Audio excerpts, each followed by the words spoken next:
Mesdames et messieurs, bonsoir. Bienvenue à cette session d'information. Au sommaire, vers une éventuelle abolition de la peine de mort au Burkina Faso, les députés du CNT recueillent les avis des hommes de médias. Les échanges se sont déroulés ce matin à Ouagadougou. Les syndicats se disent surpris par la décision du gouvernement d'instaurer la journée continue à la fonction publique. La réaction du président de l'Union d'action syndicale dans ce journal. Autre actualité pour une équité dans la réglementation du gaz butane. La SONABI a décidé de mettre fin à la convention de préfinancement des subventions sur le gaz butane en faveur de la société de distribution de gaz Sodigaz. On en parle aussi dans cette édition. Dans l'optique de mieux cerner les avantages et les inconvénients de l'abolition de la peine de mort, aussi de trouver des solutions palliatives à cette éventuelle abolition, les députés du CNT ont échangé aujourd'hui avec les hommes de médias. Viviane Bama nous dévoile ici la substance des échanges. Travailler à abolir la peine de mort au Burkina Faso, c'est la nouvelle mission du Conseil national de la transition qui a organisé ce jeudi 3 septembre une rencontre avec les responsables de médias. Objectif, recueillir leur avis sur le sujet. Donner la mort à une personne, ça ne peut pas être une bonne chose. Ça ne peut pas ni être une bonne chose pour l'individu comme pour l'État. Tout simplement parce que la vie est sacrée. Il y a quelque chose, en tout cas de mon point de vue, qui a tendance à peser sur la mentalité des gens et qui oblige même les autorités à ne pas franchir le pas. Mais pourquoi donc ne pas aller directement à son abolition? La détention à perpétuité en remplacement de la peine de mort. C'est la proposition faite par certains députés présents à cette session d'échange. Une proposition qui ne fait pourtant pas l'unanimité au sein des parlementaires. Et ceux qui sont pour une peine incompressible de liberté, de privation de liberté, c'est-à-dire que l'assassin doit être privé de liberté sans perspective de remise de peine, je dis que cette position aussi est intenable. Au cours de cette rencontre, des difficultés ont été énumérées. Difficultés pouvant entraîner la bonne marche du processus de l'abolition de la peine de mort. Pour certains députés, il convient de recueillir l'avis de la population. C'est le contexte actuel qui n'est pas favorable à l'adoption d'une telle loi qui abolit la peine de mort. Moi, je milite plus pour qu'ils poursuivent les sensibilisations, les concertations qu'ils ont même initiées depuis 2 ou 3 ans à écouter certains acteurs, mais qu'ils poursuivent dans ce sens, à sensibiliser pour que le citoyen lambda puisse comprendre la nécessité de l'abolition de la peine de mort. La loi sur la peine de mort a été adoptée depuis plusieurs années au Burkina Faso sans qu'elle ne soit pour autant appliquée. La dernière exécution de la peine de mort en date remonte à 1988. Le secteur informel veut comprendre le phénomène de la corruption pour mieux lutter contre. Les membres de l'association Jeunesse du secteur informel du Burkina Faso ont tenu les 2 et 3 septembre leur 5e assemblée générale à Ouagadougou. Des détails dans ce reportage signé Viviane Bama. Le secteur informel face à la corruption, mieux comprendre le phénomène pour le combattre. C'est sous ce thème que s'est tenue ces 2 et 3 août la 5e Assemblée générale de l'Association Jeunesse du secteur informel. Le thème choisi pour cette assemblée devrait permettre aux travailleurs du secteur informel de mieux comprendre les dispositions de la loi dite loi Chérif relative à la corruption. Non seulement les participants à l'Assemblée générale ont compris qu'avec les impôts, qu'est-ce qu'ils attendent par corruption. Ils ont compris qu'à travers avec la douane, ils ont compris et la corruption c'est dans quel sens. Mais nous disons et nous répétons, tant que quelqu'un nous rend service, on va lui dire merci. Le merci là, c'est pas parce que je suis venu chez vous et pour vous donner quelque chose qu'on va dire que c'est la corruption. C'est une question de culture. Au-delà de la baisse des prix, les acteurs du secteur informel s'intéressent aussi au phénomène de la corruption. Je suis venu ici pour demander qu'on baisse les taxes parce que ça c'est souvent leur demande, qu'on construise des boutiques. Cette fois-ci, c'est pour qu'on s'entretienne avec eux du phénomène de la corruption, pour qu'ils puissent mesurer et cerner les contours pour mieux contribuer au combat que mènent l'État central et les associations contre la corruption, qui est un cancer pour les économies dans nos différents pays africains et j'allais dire dans le monde. Pour l'ex-maire de la ville de Ouagadougou, parrain du présent panel, le geste de l'association est une première à féliciter. Et c'est pourquoi il faut les féliciter d'avoir eu cette fois-ci la présence d'esprit de voir comment, à leur manière, ils peuvent accompagner l'État central pour créer les conditions d'une plus grande production de richesses. Créée en octobre 2003, l'association du secteur informel est à sa 5e assemblée extraordinaire. Elle a été décorée en 2010 chevalier de l'ordre du mérite avec Agrafe Jeunesse et s'est assignée pour objectif d'informer et de former ses membres. La suite de ce journal, les syndicats se préparent à mieux reprendre les négociations avec le gouvernement sur les plateformes revendicatives. Ils n'entendent pas fléchir face aux autorités de la transition. Pour ces derniers, il existe des points qui doivent être réellement revus. Joël Zoundi. Le ton est monté d'un cran au niveau de l'unité d'action syndicale IAS. 48 heures après le report des négociations gouvernement-syndicat au 4 septembre prochain, Bassolma Bazier et ses camarades attendent de pied ferme les autorités de la transition. Pour eux, il faut mettre fin à la diversion et accorder plus d'attention aux préoccupations des travailleurs. Nous avons les questions de liberté où nous constatons toujours des licenciements abusifs qui s'opèrent même pendant la période de transition. Il y a le cas de la SAP à Bobo, il y a le cas des brasseries, il y a le cas des mines, il y a le cas des 2 yeux. Nous venons d'entendre qu'au niveau d'Alizette Gando également, il y a eu des lettres de licenciement qui ont été adressées et nous ne pouvons pas l'admettre. Toujours dans le cas des libertés, nous avons dit qu'il faut dissoudre les zones rouges. On ne peut pas admettre qu'il y ait une catégorie de Burkinabés, quand ils marchent sur des zones, elles deviennent des zones blanches. Et les travailleurs, quand ils veulent manifester, on estime que ce sont des zones rouges. La base, qui a eu droit à un bilan mi-parcours des discussions sur la plateforme minimale, salue la détermination de leurs leaders. Donc nous les encourageons, nous sommes très satisfaits. Vu le point qu'ils ont donné, nous savons qu'ils ne dorment pas, ils se battent au quotidien pour le bien-être des travailleurs. C'est ce pourquoi nous les avons élus, c'est dans le cadre de défendre les intérêts matériels et moraux des travailleurs. La transition en aucun cas ne doit être une phase de repos pour le gouvernement actuel, en ce sens que c'est une continuité. Si nous sommes descendus le 30 et 31 octobre 2014, c'est pour améliorer les conditions de travail et de vie de l'ensemble des travailleurs du Burkina Faso. Et disent être prêts pour le combat. Que les responsables engagent l'action parce que les militants à la base ils sont prêts et ils attendent seulement le mot d'ordre de nos dirigeants.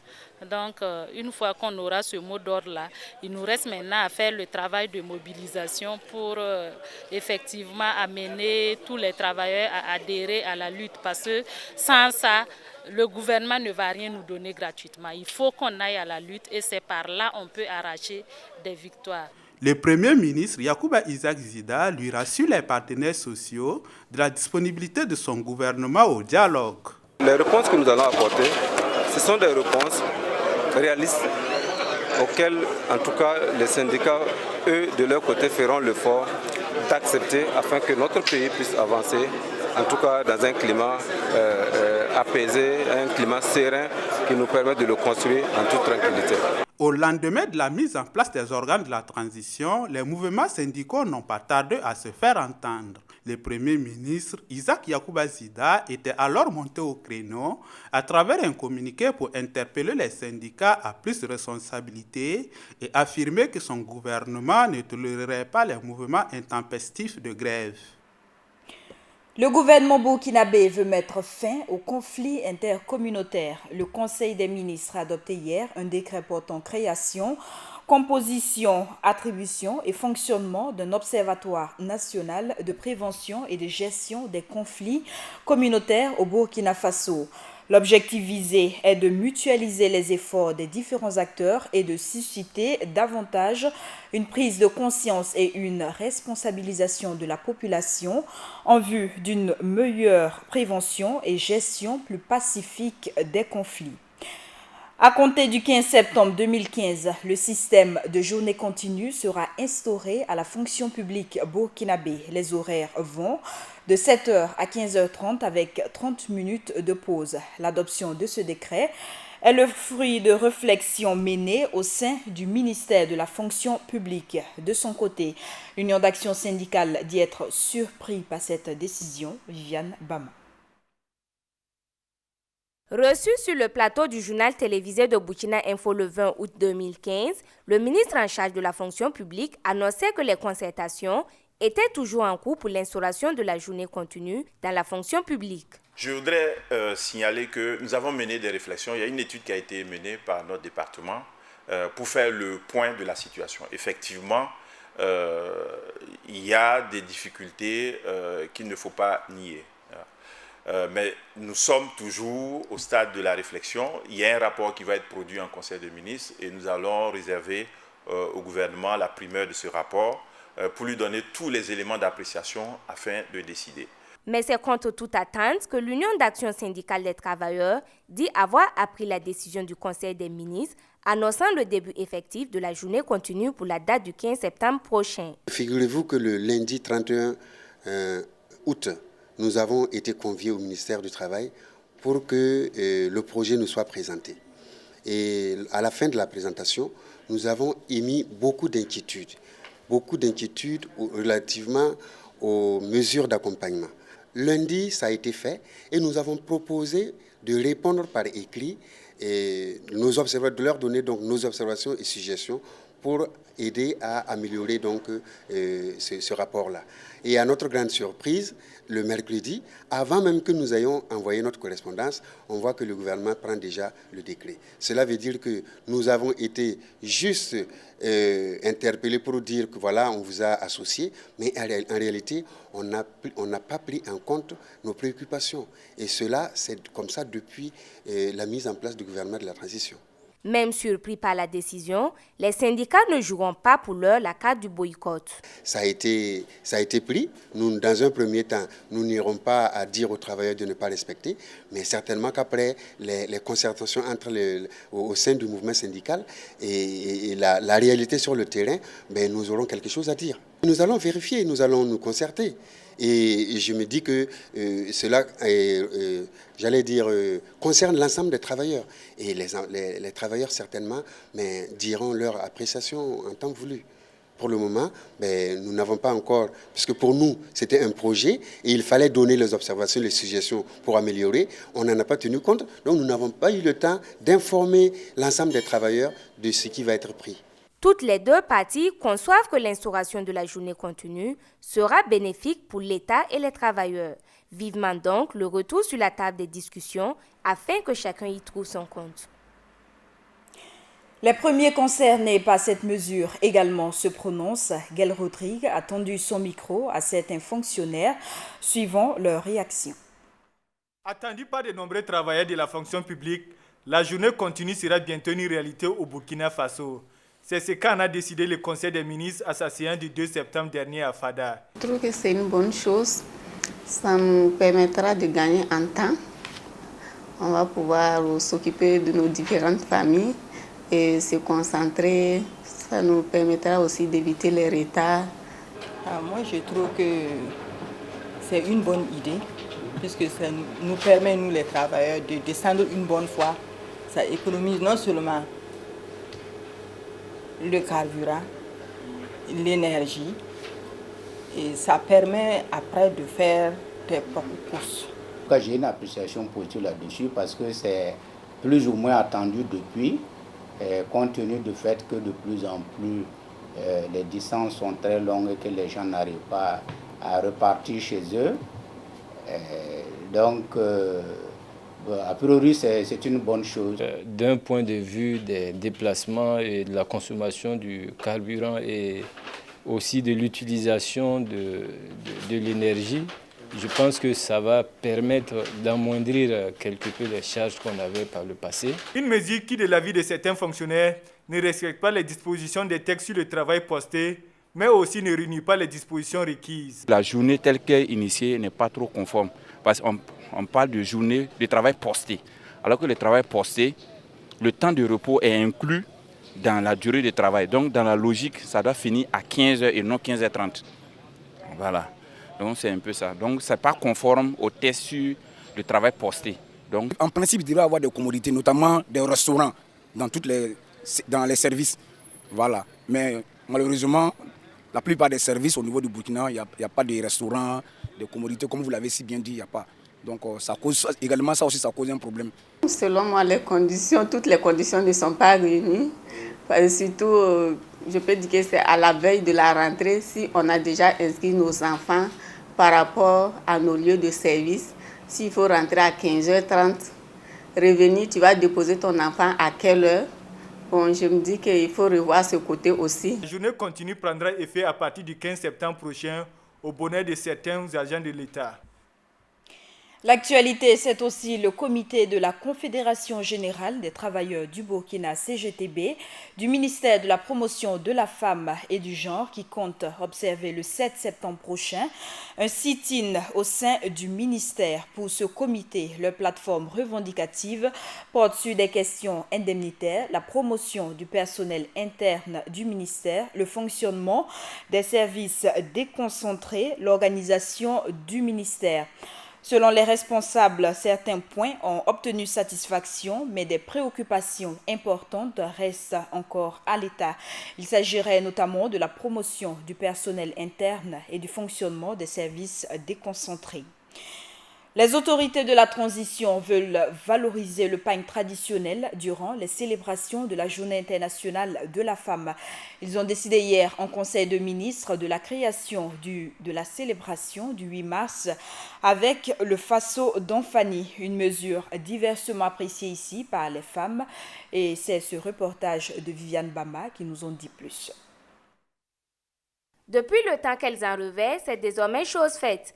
Le gouvernement burkinabé, lors de son conseil des ministres du 2 septembre, a pris la décision d'institutionnaliser le pain tissé comme pain de la célébration de la Journée mondiale de la femme. Une nouvelle appréciée positivement par l'autre moitié du ciel, même si des préoccupations demeurent. À mon avis, c'est une bonne initiative parce qu'il n'y a rien de tel.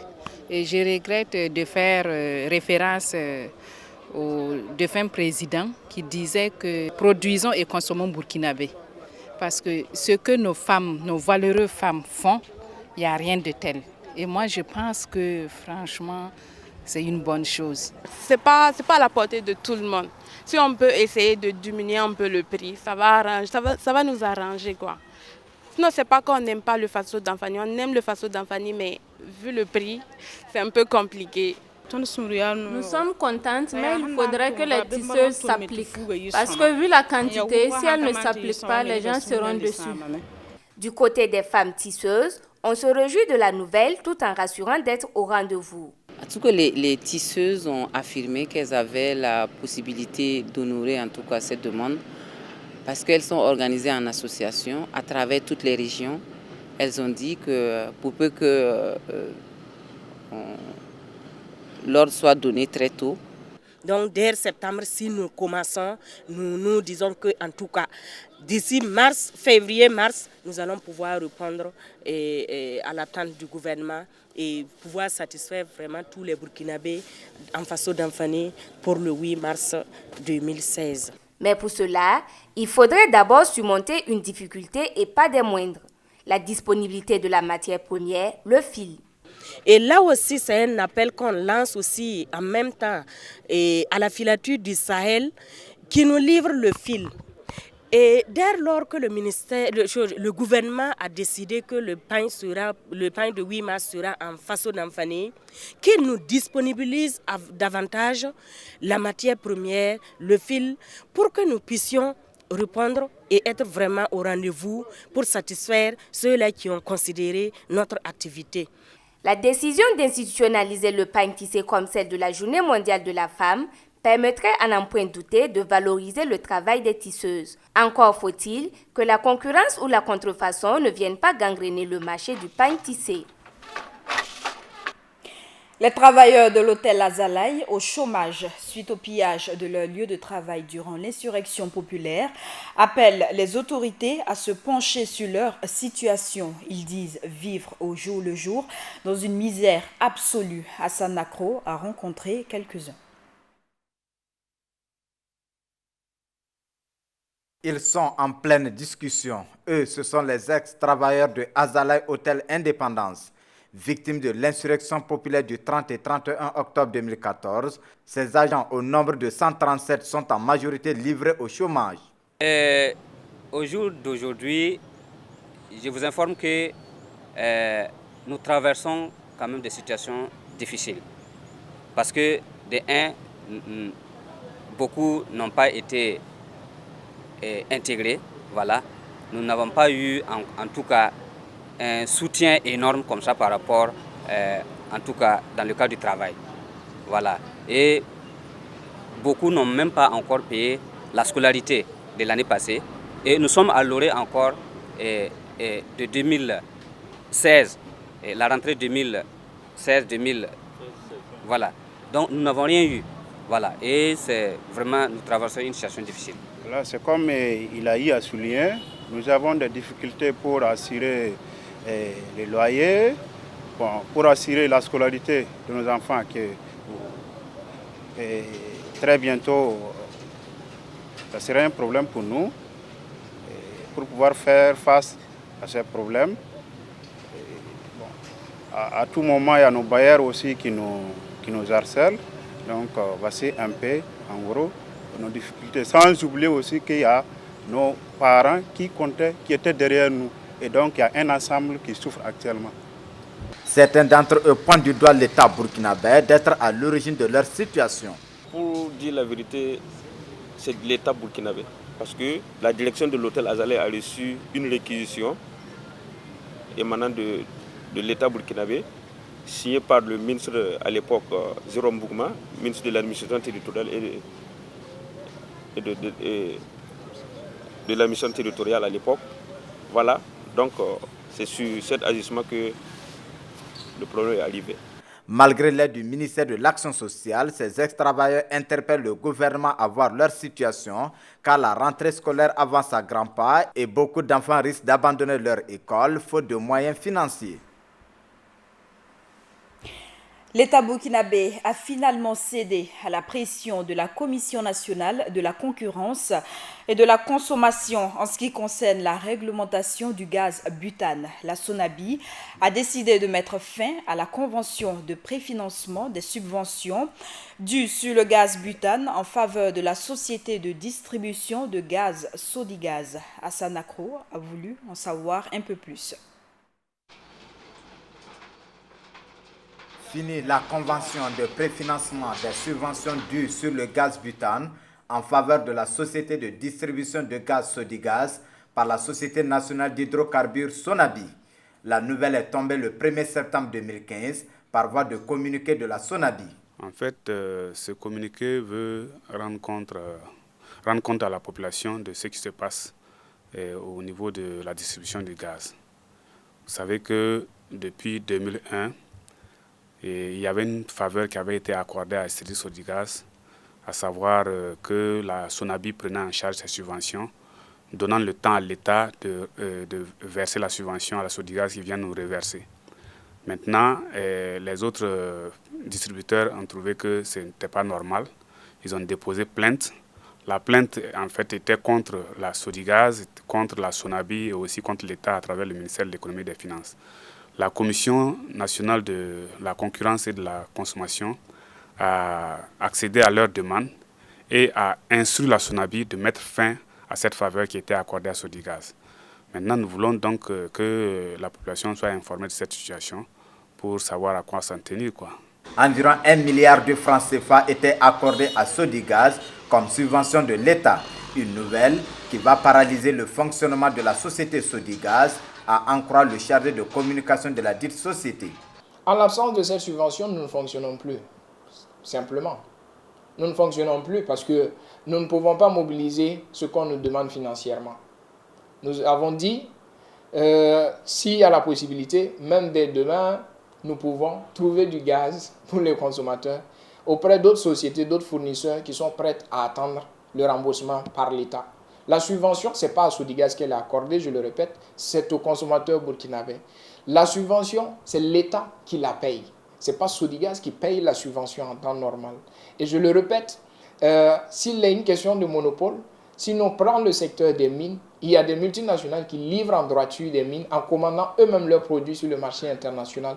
Et nous ne pouvons comprendre pourquoi une entreprise nationale burkinabé ne peut avoir le droit aussi ou l'autorisation d'importer ce produit pour le mettre à la disposition des Burkinabés. Mais les deux sociétés rassurent la population qu'il n'y aura pas de pénurie de gaz avec l'entrée en vigueur de la procédure et que la concurrence de distribution du gaz est désormais ouverte à toutes les sociétés désirant investir dans la distribution du gaz butane.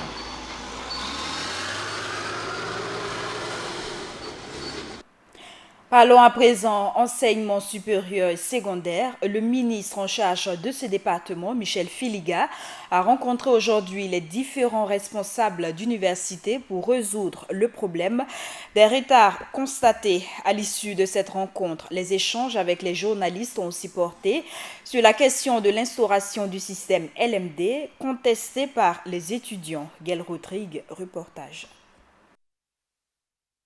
Le ministre de l'enseignement secondaire et supérieur a rencontré les différents acteurs des universités et instituts du Burkina ce jeudi 3 septembre 2015. Objectif, trouver une solution pour la résorption des retards dans les universités publiques. Le ministère et le gouvernement prendront les mesures idoines pour mettre fin à ce problème. Et pour cela aussi, il faudra prendre des mesures d'adaptation, intensifier les programmations des cours, organiser les examens dans des délais plus serrés et trouver les voies et moyens pour corriger les copies dans les délais les plus brefs. Donc je vous cite comme ça quelques mesures, mais il y a beaucoup de mesures pertinentes qui ont été proposées ce matin. Et évidemment, ça fait appel aussi à la responsabilité de tout un chacun. Celui qui pose des actes qui sont des fautes graves, qui compromettent la marche des universités, devra en supporter les conséquences. Selon le ministre, le système LMD n'est pas la cause du chevauchement des années académiques, comme le pensent certains syndicats d'étudiants. La suspension du système LMD n'est pas la solution, dans la mesure où il y avait déjà des retards qui avaient commencé à naître avant l'application du LMD. Ensuite, le LMD est le système général d'application dans les universités, et pratiquement dans le monde. Troisièmement, quand on parle des amphis, de l'insuffisance d'enseignants, est-ce que c'est le LMD qui fait qu'il y a insuffisance d'amphis, de salles, etc. Espérons qu'à l'issue de cette rencontre, naîtront des solutions pour pallier définitivement les retards dans nos différentes universités. De longues files d'attente, peu de guichets ouverts pour paiement de factures, des abonnés impatients, souvent furieux. C'est la scène que l'on peut voir dans certaines représentations de la Sonabel. Une situation de plus en plus décriée par les abonnés de cette société, suivant ce constat d'Ibrahim Zongo. Ces derniers temps, les guichets de la Sonabel refusent du monde, une foule immense en file indienne chaque jour, chacun pour régler sa facture. Que l'on soit abonné prépayé ou sur facturation, le rang est long, l'attente aussi. Qu'est-ce qui peut bien expliquer cela? Je suis là depuis 10 ans, voici le rang là maintenant jusqu'à dehors. Normalement, il doit y avoir 3 ou 4 guichets, mais c'est un seul guichet qui est là. Ça ne nous arrange pas. Chaque jour c'est comme ça, chaque jour tous les jours c'est comme ça. Et puis si je ne suis pas arrivé maintenant à payer, maintenant il faut que je revienne à 15 h. D'ailleurs aussi, il n'y a pas de dîner continu. À 12h30 comme ça, ils vont fermer. Il faut 15 h encore. S'ils peuvent voir, si son père peut voir ça, peut-être s'il y aura comme 3 ou 4 guichets, là on peut rentrer plus facilement. Ou bien il peut faire une journée continue, ça va nous aider beaucoup. Pour d'autres, c'est surtout une question de moyens, car il faut attendre la fin du mois pour pouvoir régler ces problèmes de facture. La fin du mois aussi, c'est en fonction de ma poche que je suis venu aujourd'hui. Quant au choix prépayé ou surfacturation, les avis divergent selon les utilisateurs et les moyens de paiement électronique existants ne seraient pas fiables. Là, ça vaut 30 minutes et j'attends. J'étais au dehors, j'ai prié Dieu pour arriver à la porte. Dieu merci. D'autres manières de payer. Mais je me dis que c'est du fait que les gens ne sont pas habitués à ça. Par exemple, Airtel Money, d'autres, s'ils sont habitués, il n'y a pas de problème, mais il n'y a pas l'habitude. Donc, bon, c'est normal qu'il y ait l'influence. Et bon, je suis au courant de ça, c'est vrai, mais bon, c'est des trucs que je sais pas, je me fie pas trop à ça, comme je ne maîtrise même pas ça d'abord. Que ce soit les paiements prépayés ou surfacturation, peu importe, les guichets de la Sonabel sont bondés de monde à chaque fin du mois. Et c'est ce reportage qui met fin à cette session d'information. Merci à vous qui l'avez suivi. Très bonne suite de nos programmes.